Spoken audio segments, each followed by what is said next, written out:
Hopkins. And You were it. I was it. And now, there are four of us. Which is good, because I was working way too hard. There's no question about it. I still do plenty and have an opportunity to be involved in a lot more, not only neurosurgical cases, but other outside activities, which is wonderful. What's plenty, by the way? Can you put a number on it? Yeah, I still do 300, 350 cases a year. Now, this is coming from someone who describes himself as a hot-tempered kid growing up in a single-parent family in inner-city Detroit. Mm-hmm. You became the chief of pediatric neurosurgery at Johns Hopkins at the age of 33, which I think would have been remarkable for anyone, but especially remarkable for someone who came from your background. How did you do it? Well, I had help. But, one of the things that I think my mother instilled in me and in my brother was a sense of responsibility. She had an incredibly difficult life herself.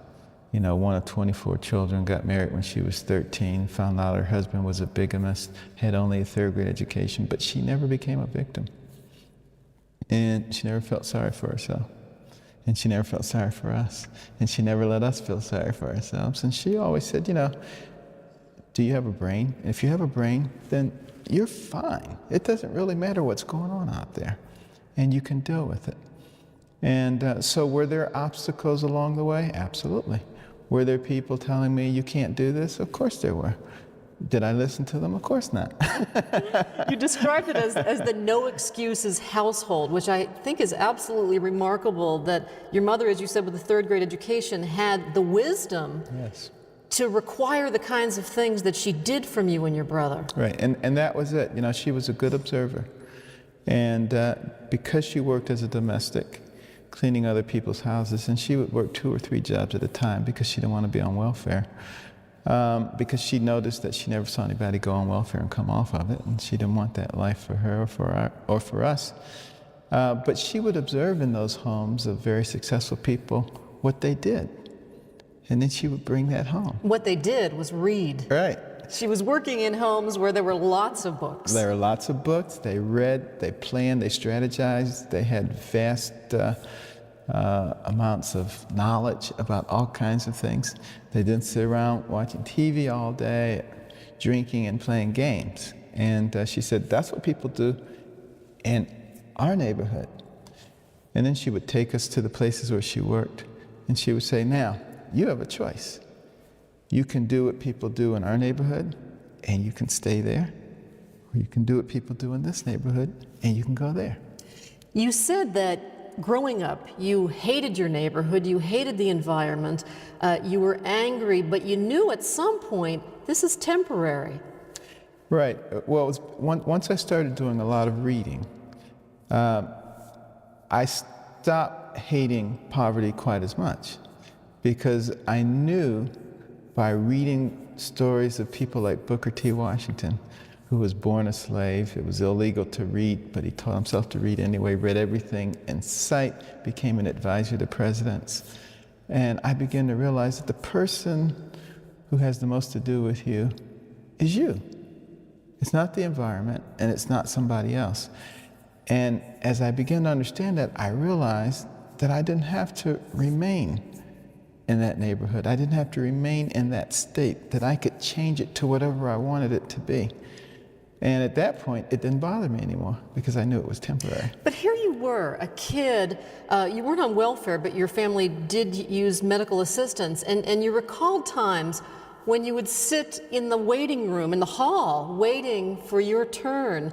But you loved that environment. Did you, despite the fact that you weren't necessarily showing that you had what it took to become a neurosurgeon as a young kid, right, you love that environment? Well, I love the hospital environment, and sitting in the hallways and listening to the PA system, it was just exciting to me. It was thrilling, seeing doctors walking by with charts with their stethoscopes around their neck, and hearing them being paged. All of that just excited me, and I just said, yeah, this is where I belong.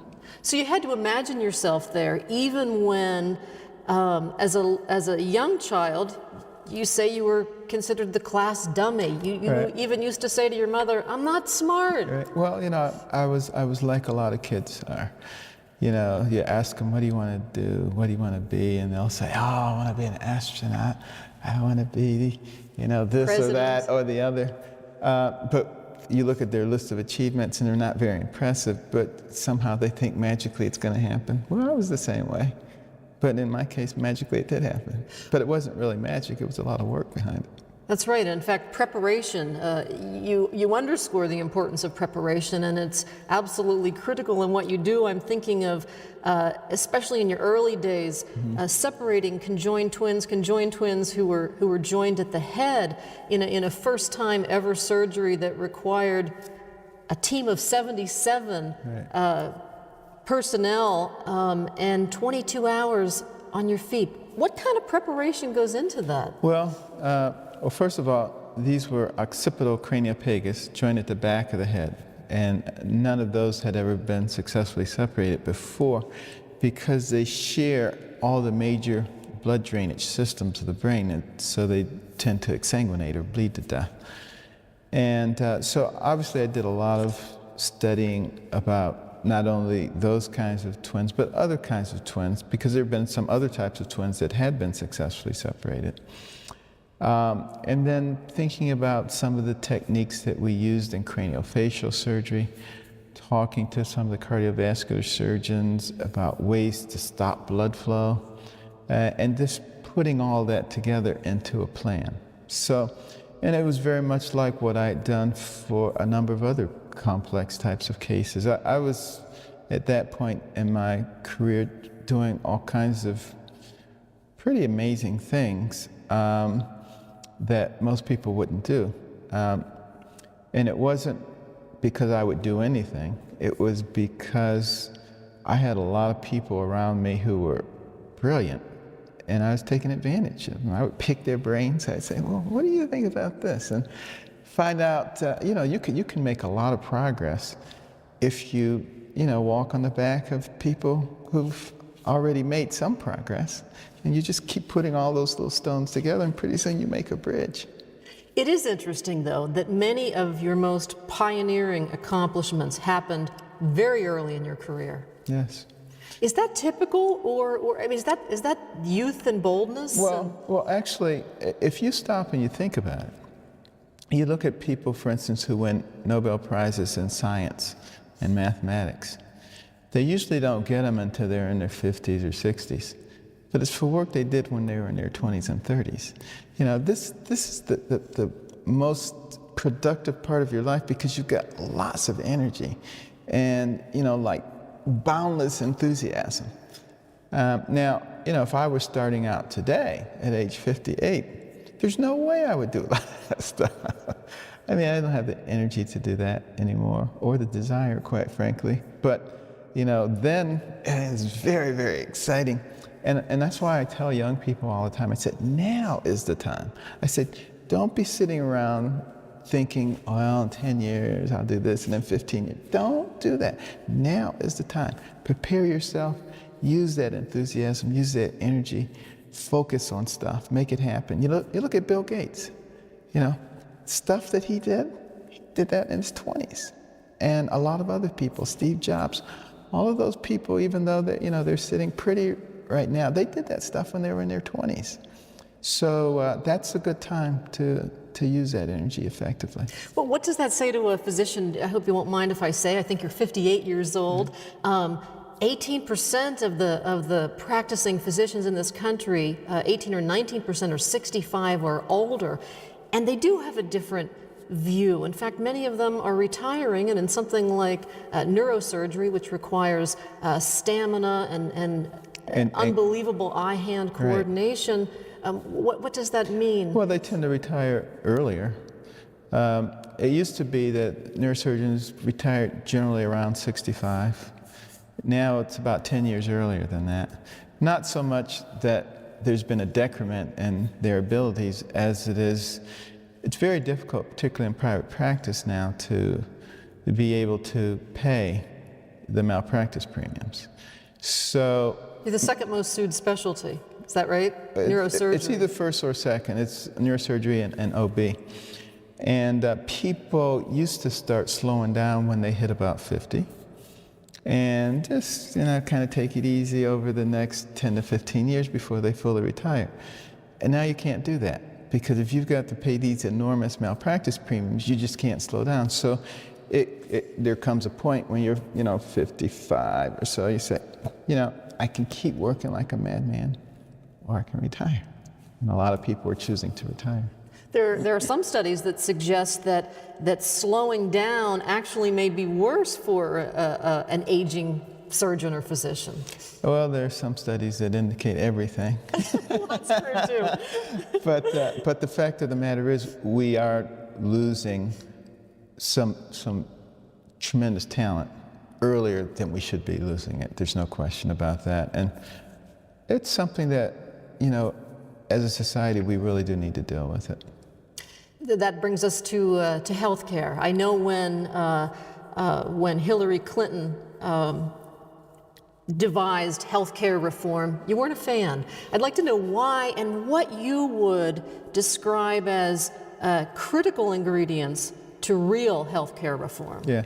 Well, the key thing is, I don't know anybody who doesn't think healthcare reform shouldn't be done. It is absolutely crucial, and it should be available to everybody, and the cost should be reasonable. Now, having said that, the question is, how do we get there? We certainly don't get there by throwing more money at the problem. We already spend more than twice as much per capita on healthcare as the next closest nation in the world. So what that tells me is that we're plenty of money into the system. We're just not using it very efficiently. As I like to say, there are too many hogs feeding at the trough of the healthcare dollar. So what I would suggest, rather than spending a lot of time criticizing what other people have suggested, is I would suggest some real measures to get costs under control, such as, billing and collections. We spend enormous amounts. Most practices spend somewhere between 20 and 30% on billing and collections, okay? And it's not necessary, because every single diagnosis has something known as the ICD-9 code. Every procedure has something known as a CPT code, and we have computers, which means all billing and collection can be done instantaneously, electronically, without generating all those mountains of papers and armies of people to push them around. Completely unnecessary at a fraction of the cost. Now, some insurance companies and others would say, well, if it were that easy, then a healthcare practitioner could simply say, well, I did 2 appendectomies. Let me just enter that when they only did 1 and get paid twice. And who would know the difference? Well, first of all, there are very few people that I've ever met who would even consider such a thing. I mean, that's ridiculous. But there are some. The solution to that is not to build a gigantic bureaucracy that's very costly.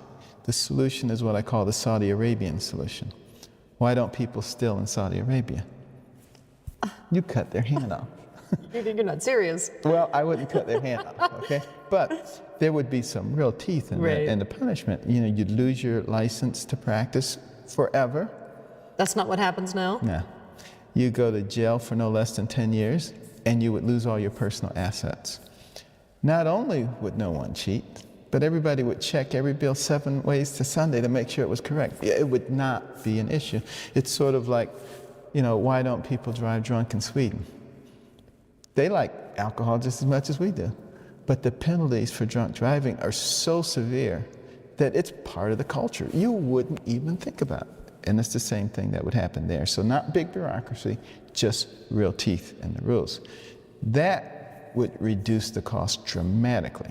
The other thing that would reduce it dramatically is making the government responsible for catastrophic health care. Now, a lot of people say, the government shouldn't be responsible. They can't do anything right. But that's not exactly true. The government has done a number of things that have helped all of us. For instance, the reason we can own our homes is because we have homeowners insurance. Now, we wouldn't be able to get homeowners insurance if there were no government agency known as FEMA. But because your insurance company would say, well, there may be a hurricane, there may be an earthquake, there may be this, that, and the other. So we have to be prepared for all those things, and the premiums would just skyrocket, and you'd have to have that through your employer too. Well, it's the same kind of analogy with healthcare. If government's responsible for catastrophic healthcare and insurance companies are only responsible for routine healthcare, now it's going to be pretty easy to predict what they're going to have to put out and what they need to take in. And they can be regulated just like the utilities are regulated. If we didn't regulate utilities, I guarantee you they'd be finding all kind of reasons why the cost of your water and your electricity should be a lot more than it is. And of course, there's deregulation happening in a lot of states. That Exactly. we'll see what will happen. But that would, again, dramatically reduce the cost. And the ideal would be to get the cost down to the point where people could afford their own insurance. They wouldn't have to have it through their employer. And that's going to do wonders for job creation, by the way. But also, if you own your own health insurance, I can say to you, if you get an annual physical exam, you get a 2 to 3% discount. So you're incentivized to get that annual exam. We catch stuff early. A whole nother level of savings. We need to start talking about wellness and preventive care. This is where we're really going to save enormous amounts of money. And then what about the 47 million people who don't have health insurance, or the 40 or the 30 or the 15 or the 12 or whatever number it is? Right. You know, first of all, they don't exist because they can go to the emergency room where they have to be taken care of. It costs 5 times more to take care of them there than it would in the clinic. So what we should be saying is, look, we're paying for them anyway, but we're paying premium dollars. So let's figure out a way to pay for them with economical dollars. Let's find a way to encourage them to go to the clinic rather than to the emergency room. And well, I would use, again, another government program as an example, the food stamp program. Why don't people starve to death in this country? Because we have a food stamp program. They get a monthly allocation, and they learn very quickly not to go out the first 5 days and buy porterhouse steak. They learn to, proportion things out over the course of the month. People would do the same thing if we had an electronic health account that was replenished each month. Now when Mr. Brown gets that diabetic foot ulcer, instead of going to the emergency room, he's going to go to the clinic because he don't want to blow half of his budget that one night. And, he gets the same treatment in both places. But the difference is in the emergency room, they patch him up and send him out. And that's it. That's until it. the next Until crisis. he comes back, right. And in the clinic, they patch him up and they say, now, Mr. Brown, let's get your diabetes under control so you're not back here in 3 weeks with another problem. A whole nother level of savings. These are intelligent and logical ways to get the cost down and to create the kind of environment that will allow everybody to have, excellent health care. And in a system that, by the way, is second to none. What we have to do is just apply a little logic to the system. And the reason a lot of these things aren't being done, the very things that I'm talking about, they're very logical. Anybody can understand it. They would make sense. Anything that's done that comes out of Washington that doesn't make sense, it's because of the fourth branch of government. Which is? Special interest groups, which has really become the most powerful. And when you really want to stop and think about it, how did they become so powerful? It's because, believe it or not, we distorted what was an extraordinarily good system that was set up by our founding fathers, a representative government.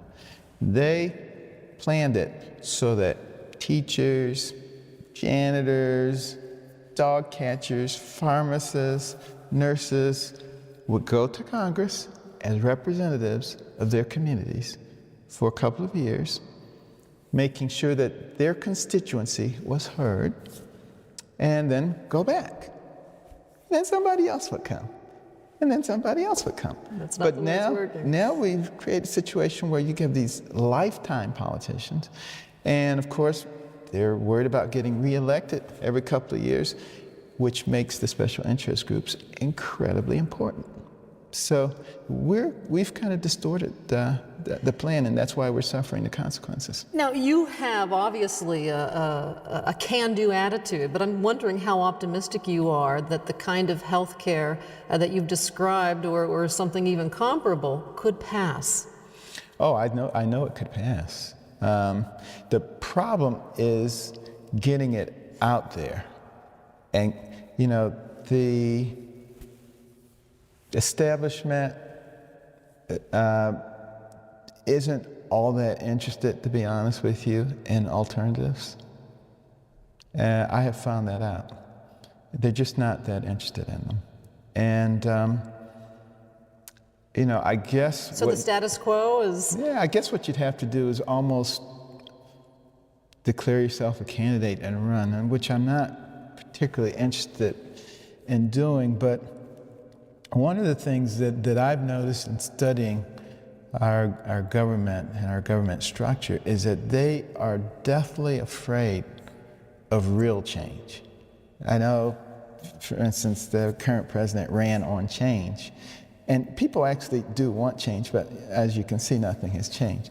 And nothing will, because, you know, whether it's Democrat or whether it's Republican, you know, there's a certain order of things and a certain way that things are done that serves their purposes and not necessarily the purposes of the people.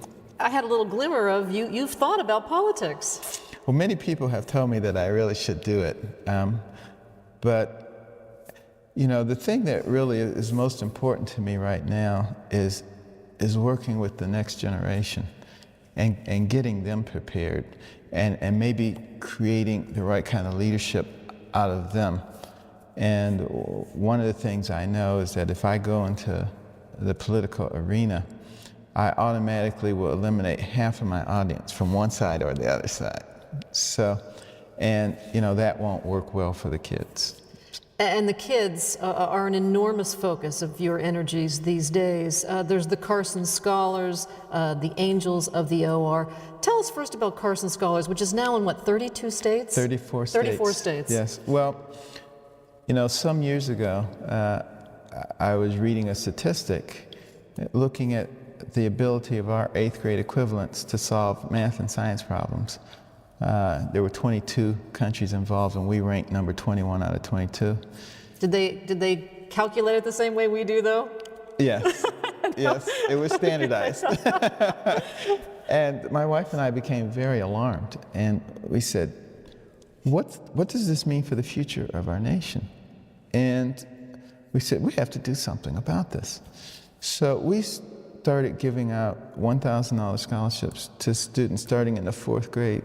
Initially, we just paid out of our own pocket, who demonstrated tremendous academic prowess and also humanitarian qualities. They had to show that they cared about other people. Because we don't want people who are just smart but selfish, because that's how we got in the mess we are in now. And, you know, we try to put them on the same kind of pedestal as we do the all-state basketball players and the all-state wrestlers, because those are the people who get all the attention in our schools. The smart kids are, you know, they're nerds and geeks, and nobody gives two hoots and a holler about them. So not only does the school get a big trophy that goes out with all the other sports trophies, but the kid gets to wear a medal. They go to a banquet, they get local press attention, and you know, it makes a huge difference. And we started giving out scholarships 14 years ago. We gave out 25 scholarships in Baltimore. And of course, it's grown very rapidly, and now, as you mentioned, we're in 34 states with almost 4,000 scholars, and continuing to rapidly expand. And now these kids can earn a $1,000 scholarship. They can earn one from 4th grade through 12th grade. Correct. So by the time they're ready for college, there's some money there. Right. It's interesting that you are focusing on 4th graders, because so many other scholarship programs, they focus in on juniors and seniors. Right. And the reason for that is because, you know, it's like a road, and it begins to diverge. And we find that 4th, 5th grade, that's about where the divergence starts. So, you know, if you're trying to reach them by the time they've gotten to high school, you've already missed the boat in half the cases. And, you know, this is so incredibly important because we have got to vastly increase the pool of academically competent people. You know, we produce 60,000 engineers a year, 40% of whom are foreigners. China produces 392,000 engineers a year, and this is the technological age, the information age. We're going to fall so far behind, we were going to be totally incapable of competing in the future. And I think we have maybe one more generation to fix this problem. One of the things that your scholarship focuses on is also creating reading rooms. Reading was really your lifeline. It broadened your horizons. It allowed you to escape. And we should mention that your mother required that you turn off the TV and that you read 2 books a week and actually submit a report to her at a time when she couldn't even read your report. That's correct. So tell us about these reading rooms and why that's so important. Well, first of all, most people would be shocked to learn that a large number, if not most, elementary and middle schools don't even have a library. And I was shocked when I found that out. So we started putting in these reading rooms, and they're incredible places. Almost no little kid would pass it by. Decorated very fancy with whimsical characters on the wall and bean bags, seats, and incredible books, very interesting books. And the kids get points for the amount of time they spend in the reading room and for the number of books that they read. And they save them like S&H green stamps, and they can trade them in for prizes and things. In the beginning, they do it for the prizes, but I got to tell you, it doesn't take very long before they really begin to understand how enjoyable reading is, and that translates into much better academic performance. And also bear in mind that 70 to 80% of high school dropouts are functionally illiterate. So if we can truncate that problem early on, then we're going to have a lot more people graduating from high school and a lot more people going into college. And that's what we need to do. We need to backfill that great void in order to be able to compete into the future. You know, I had dinner, my wife and I, with Craig Barrett some years ago, who was the chairman of Intel, and he said they have to import almost all of their technological help from outside of this country because we don't produce enough people to do it. That was a very alarming statement. And so, you know, we're working in several different venues right now, trying to work with the YMCAs and Boys and Girls Clubs too, to figure out ways that we can create programs there for those 13.5 million students who frequent those places after school, instead of just arts and crafts and sports, maybe some real interesting science and math projects. You're the poster child for not enough hours in the day. How do you maintain your practice, your family, you have a wife and 3 children, with the philanthropy? Well, you know, I always say if you need to have something done, you have to get somebody who's busy to do it, because people who are not busy never have time to do anything because it takes them all day to do nothing. But also, you know, I've been extraordinarily fortunate to have wonderful people around me. And that helps enormously to have someone trustworthy who's effective. You know, I have a wonderful wife of 34 years who helps me enormously. My senior physician assistant, Carol James, has been with me my entire career. Wow. She started when I was chief resident and joined me when I became a faculty member, has been with me from day one. You know, my office manager, Audrey Jones, many, many years with me. Other secretarial staff have been with me for even longer. So, and my colleagues, I have some of the most wonderful colleagues imaginable. You know, when I say I need to go on Tuesday to Penn State, no problem, come for you. No matter where, no matter what time, no matter how many times, no problem, we're happy to take care of it.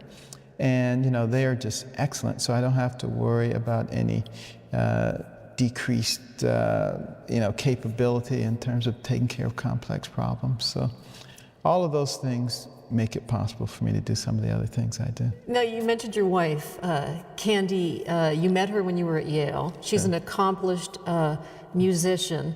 And music, classical music, is an important, really important part of your life. Yes. You were turned on to classical music as a teenager, That's which correct. I think is pretty incredible for a kid growing up in inner city Detroit. But tell us about classical music and your affinity for it. The reason I became interested in it is because I wanted to be a contestant on GE College Bowl. And, not only did they ask questions about science and math and history and geography, but they also asked questions about classical art and classical music. And there I was in the inner city high school in Detroit, and I knew the answers about the other stuff, but had no idea who, Peter Paul Rubens or Gauguin or Telemann or all these people. And so I just said, I got to learn this stuff myself. So I was always listening to classical music because I had to get to the point where I could identify a piece in just a few seconds, because I wanted to be a contestant on the program. They only play a couple of bars. So that's really how I got interested in it. And it even had a huge impact on the college that I attended, because I had enough money to apply to one college. And I said, I'm going to apply to the college that wins the grand championship in College Bowl. And that year, the grand championship was between Harvard and Yale.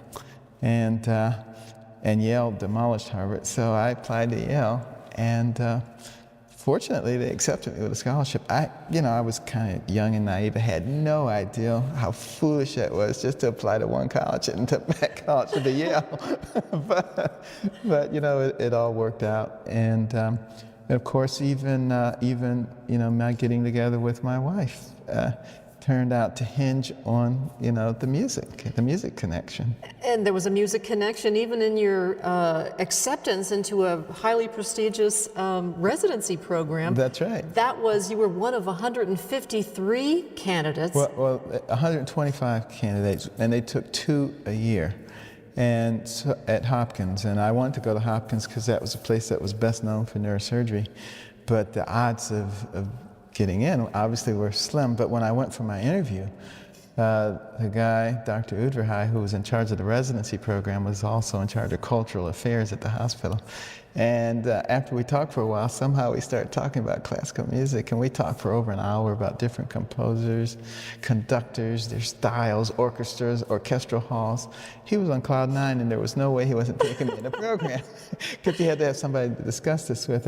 And I love to tell young people that there's no such thing as useless knowledge, because you don't know when it's going to open up doors for you. And when I was learning all that stuff, black kid in Motown, listening to Mozart, kids thought I was nuts. But, I always say, the more you know, the more valuable you become.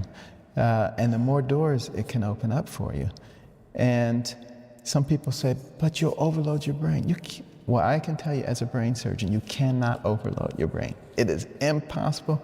The average human brain could contain all the knowledge in every volume that was ever written in the history of the world and have plenty of room left over, so you just can't do it. So really, just drop that one off the table in terms of a worry. Do you listen to classical music in the OR? I do.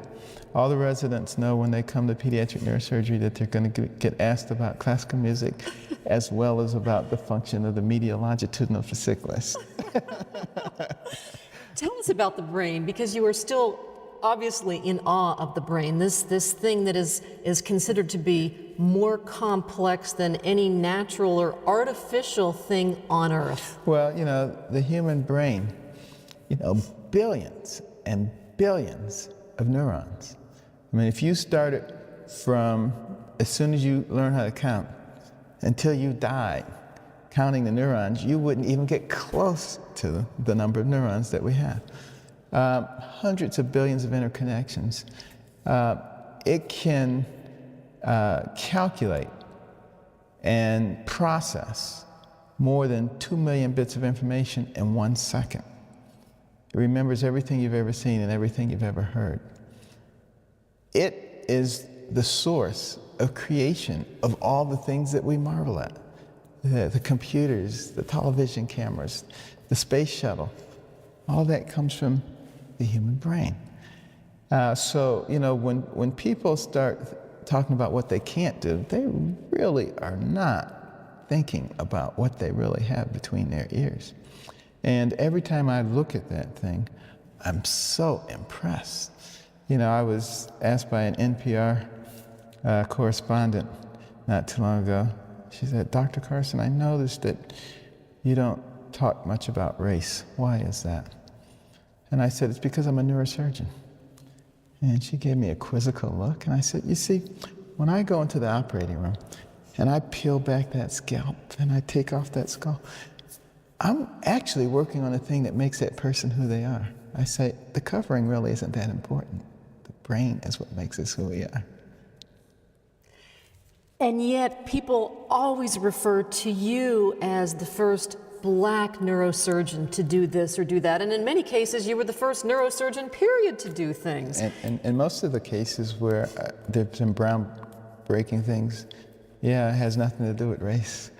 And, you know, I don't know why people get so fixated on things that don't make a difference. You know, what I always say is, I believe that we had a wonderful creator who gave us variety. I said, can you imagine how horrible and how boring it would be if everybody looked exactly like you?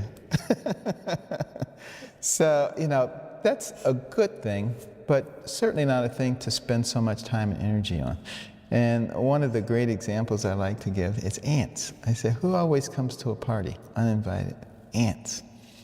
You got a group of black ants, a group of red ants. And it's good they're there because they need to clean up all those crumbs. But they see each other, and what do? They fight. Why? Because one's red and one's black. Now, have you ever done a craniotomy on an ant?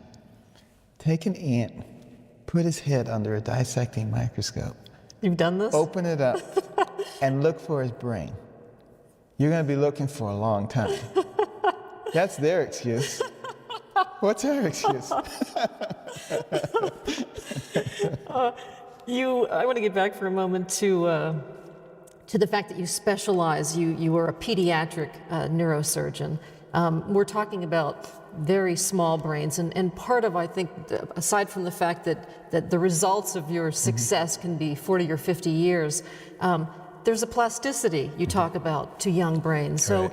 you can even remove half of a brain, literally. Exactly. And this person becomes a functioning human being. And that's because the immature brain has many neurons that haven't quite differentiated or decided what they want to do when they grow up yet. And they can be recruited to do other things. So you can recruit many of the cells on the opposite side of the brain to take over the function of the removed side or the severely damaged side, but that only happens up to a certain age.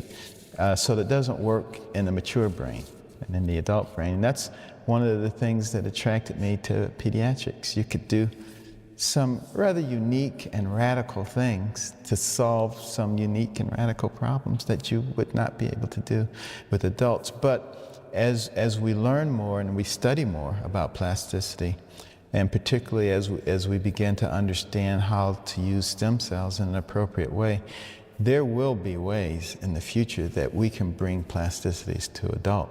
So an adult who's had a stroke, who's had a severe traumatic brain injury or spinal cord injury, I have no doubt that in the future we will be able to restore that function. Some say that we are approaching the study of the brain the way we have approached learning about the universe. And I'm wondering, are there things on the horizon in terms of some of the diseases and tumors and problems that you work on that you see light at the end of the tunnel? You see an answer, a real answer on the horizon? Absolutely. You know, I've been in neurosurgery now for 32 years, a long time.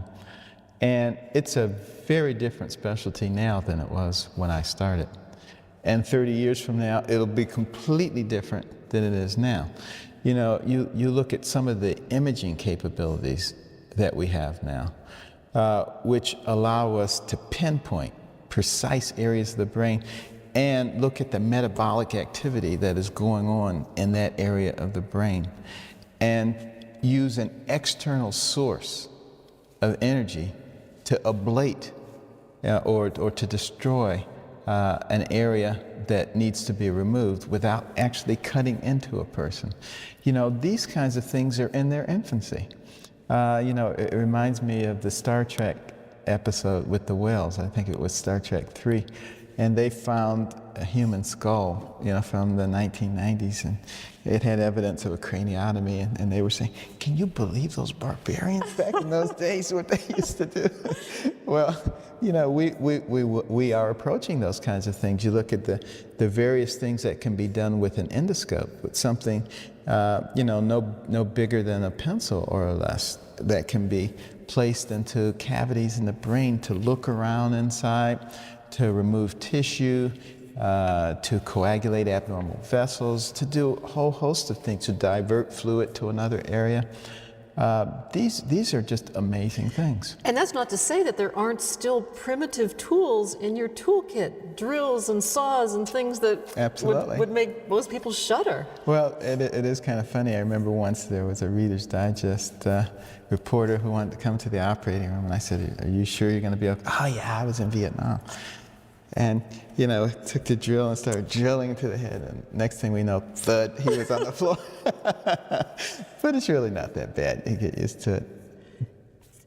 Some neuroscientists describe themselves really as scientists on one hand, but mechanics on the other. Absolutely. Well, I frequently say, being a neurosurgeon in many cases is like being a plumber. Because, for instance, in people who have hydrocephalus or fluid in the brain, we have to put in a shunt to divert the fluid from the brain to the abdomen or to the lungs or to the heart or to some other part of the body that can absorb the fluid.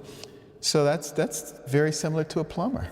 And, we may not make as much money as plumbers, but, it's very similar to what they do. How do you get over...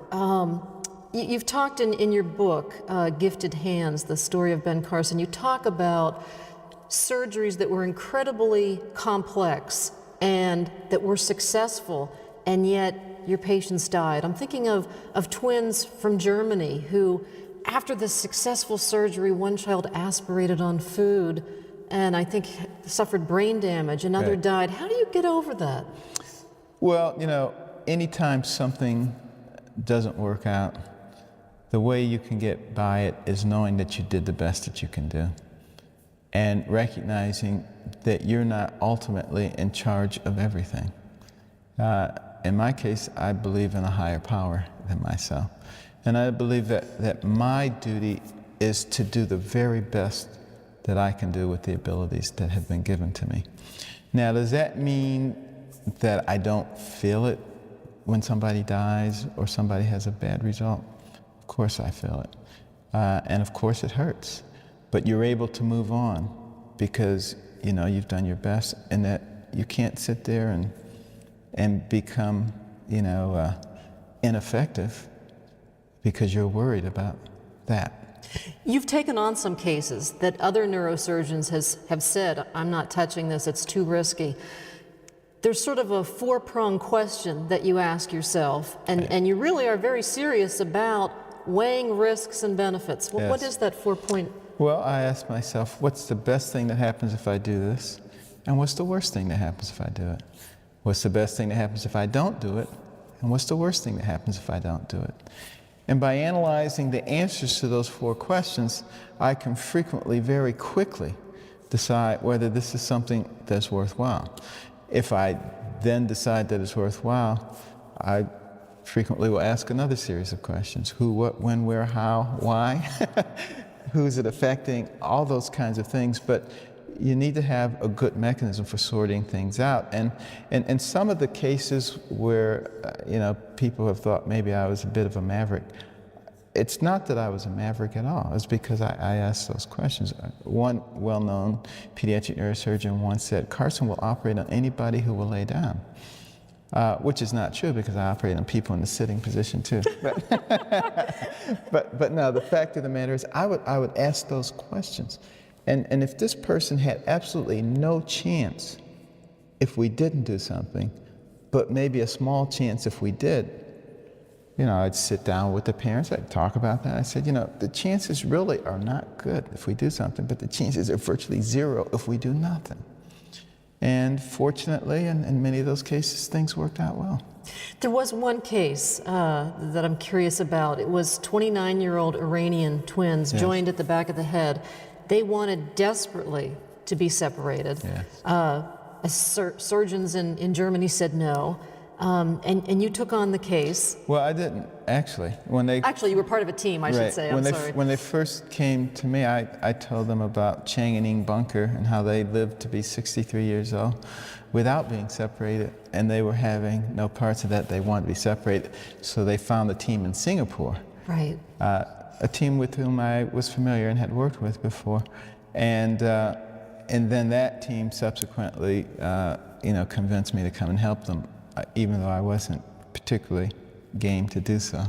That's how that worked. Oh, okay. and of course that ended tragically, but that team was fulfilling their wish to try. Right. They said something to me that really struck me. They said, "Doctor, we would rather die than spend another day stuck together." And that seemed incredibly harsh to me. But then I put myself in their shoes. And I said, what if you were stuck to somebody 24/7 and you could never get away from them for 1 second? And the two of you had very different aspirations. That probably would be worse than death. So I, at that point, fully understood where they were coming from. And then I was more at ease with it. What percentage of the patients that you see require medical assistance? What I'm wondering, you and your wife started Angels of the OR, and I'm wondering how many patients you have to turn away because they don't have the means, or you have to come up with another philanthropic fund to be able to treat them. Well, it's my hope that now that we're engaged in this healthcare debate, that pretty soon Angels of the OR will be irrelevant, that we won't have to be worried about that. But there are a number of patients who may have insurance, but they're underinsured. It won't take care of a certain procedure or a certain test, or they may have some travel issues. And we just felt that it would be horrible if they couldn't get done what needed to be done, because of a matter of $5,000 or $10,000, $15,000 here or there. And that was the purpose of creating this organization, so that we could fill in the gap to allow these families, both adult and children.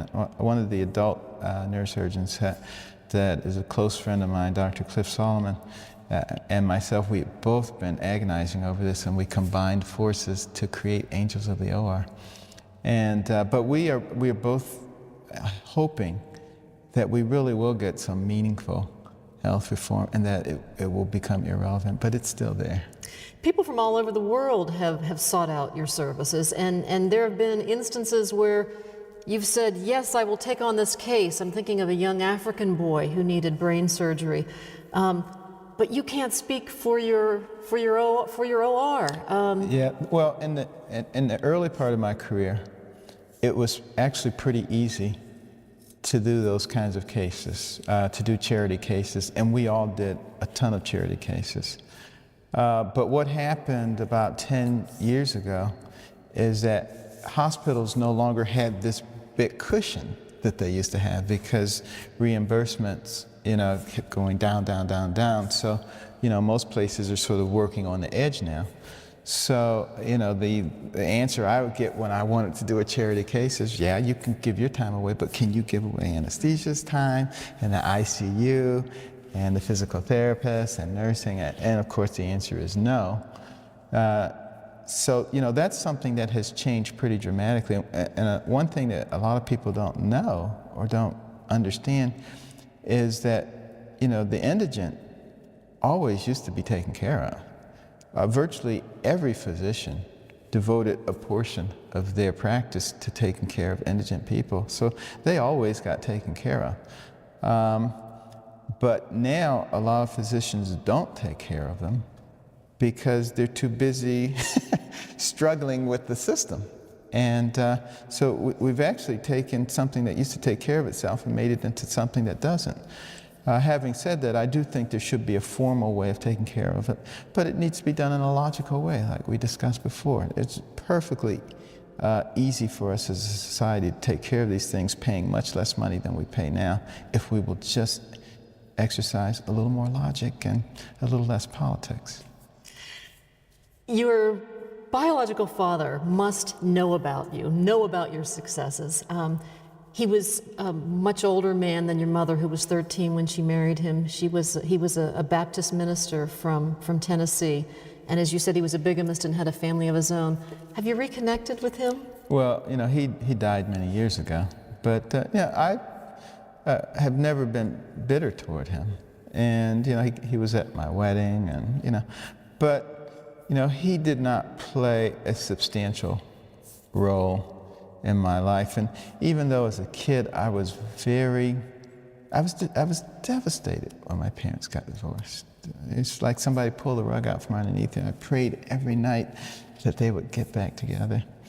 But, you know, later in life, I realized that had he been there with the influence that he provided, I probably would not have become the person that I did, because, you know, he was into carousing, womanizing, all these kinds of influences that I'm sure would have been deleterious.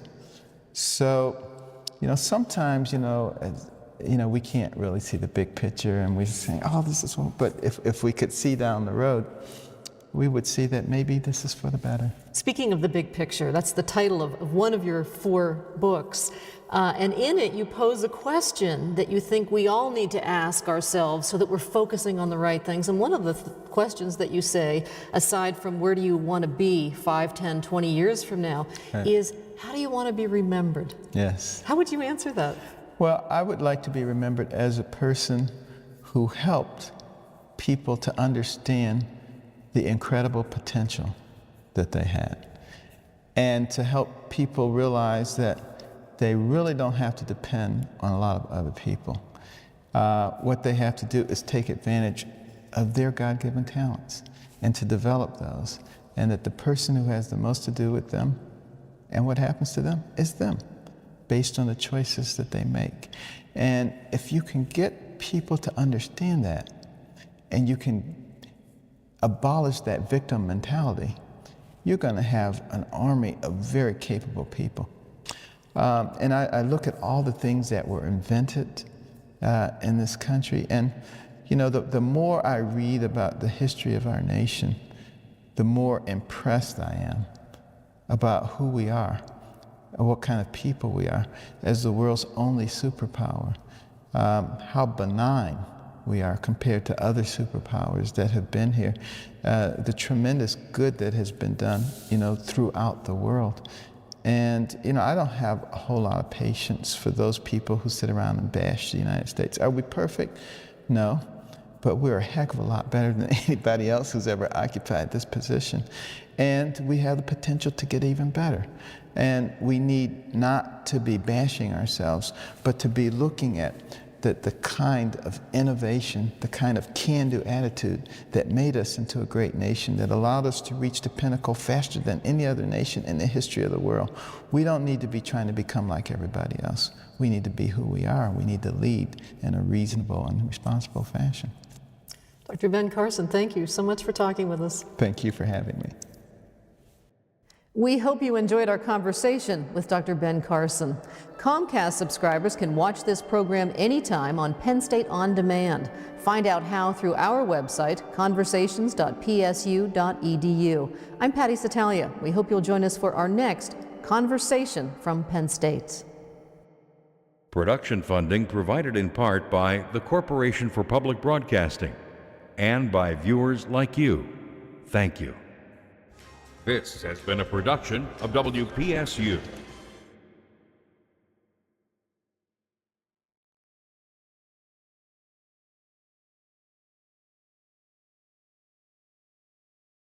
A copy of the program you've just seen can be purchased through Penn State Media Sales at mediasales.psu.edu or by calling 800-770-2111.